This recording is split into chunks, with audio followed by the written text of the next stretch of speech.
PaRappa the Rapper is an old PS1 game that redefined what a rhythm game could be. Its gameplay may not seem all that special nowadays, but for the time, it was revolutionary. Since I don't have a PS1 and don't know how to emulate games, I played the remastered version of this. So, if there are any changes, I'm not actually going to know the difference, so I apologize for that. Although, since the remastered version doesn't tell you that playing free notes can actually increase your score, I'm just going to assume that the original version also didn't do that, and it's really weird that neither of them actually tell you. I mean, there's even a tutorial, but it's, Look at the bar and press the triangle button.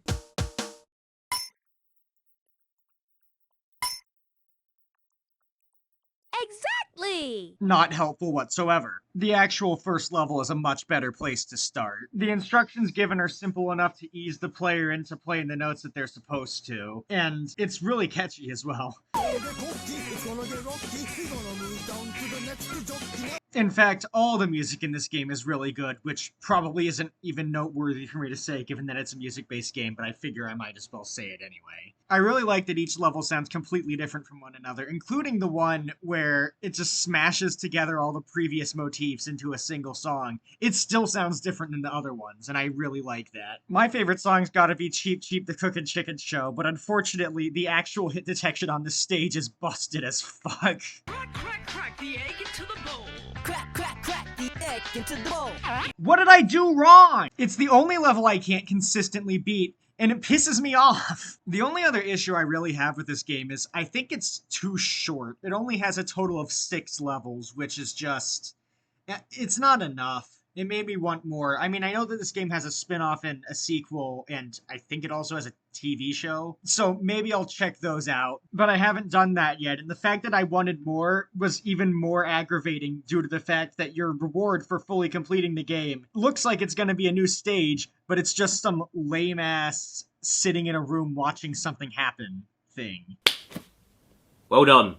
You tried. The good thing is, everything else I have to say about the game is positive. I already like the look of typical PS1 graphics with their low polygons and weird jitter, but this game goes for something completely different, and I think the art direction here has got to be some of the strongest I've seen in anything. The environments are really bright and colorful, but the real standout factor is the fact that every character is two-dimensional, but still moves in a 3D space. I think that's really cool. I've actually never seen anything else like it before, and it sticks out for a good reason. It's also tonally perfect with the weird world this game takes place in. Any thought that could have been put into the world building is just completely thrown out the window. Any character will just be whatever the people making the game felt like they should be, and it's really funny. The whole thing just runs on the logic of whatever's funny goes, such as having a character jump out of a TV to talk to you, just because it's funny. And I like that. It has a really loose, authentic feel. And you know I can't talk about the way this game looks without talking about the greatest character design ever conceived, Joe Chin. He seemingly has everything PaRappa wants, and that jealousy actually causes half of the levels in the entire game. He's able to fight off bullies, he's got a nicer car, he has a much bigger cake, and accidentally destroys the one PaRappa has. And they're competing for affection from the same girl, Sunny Funny. Joe's easily the funniest character, which is saying a lot because this is already a pretty funny game. But that doesn't mean that the other characters aren't also great. For example, PaRappa gets himself into most of the situations he's in through insecurity or irresponsibility, and the game is about him learning to grow up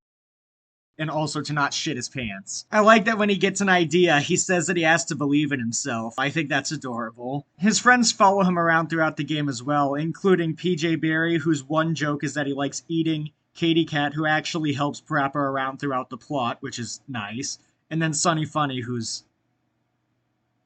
well, PaRappa likes her, and she finds him more attractive when he asks to shit. The real stars of the show, though, are the guys who guide you throughout the songs, the teachers, if you will, such as Chop Chop Master Onion, this hype martial artist onion guy who's apparently voiced by a real martial artist, and that's pretty cool. This hilariously incompetent driving instructor named Mussolini, I'm not even joking, that's actually what they decided to name her for some reason. I forgot to close the door.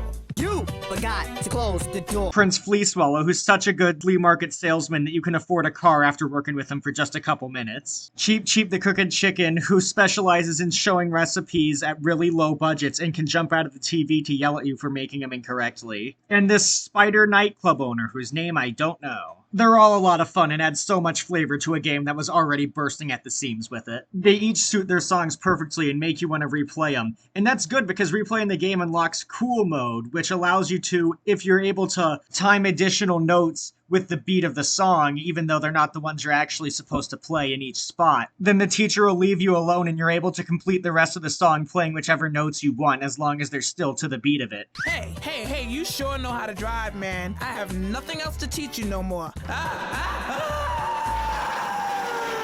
And I think that's really cool. It gives you a lot of points, and the score system of the game confuses me. What also confuses me is how any of them think that this sounds really good. Out and out and out and out and out. Gas, brakes. Step one, step. Gas. Step one, step. Brakes. Now turn right. Lock. Chop, punch. So yeah, I do think the game is fun to play, and definitely worth its reputation among rhythm games for its influence. But I don't know if it's worth the price tag given how short it is. That's really up to you, and if this sounds like something you'd like to play, you probably would like to play it. At least definitely listen to the music, though. That's at least what I want everybody who watched this video to do. Right, left. In the rain or in the snow, you crack left. Did you crack left? Hit, punch, turn, shot, hit, punch. Did you crack?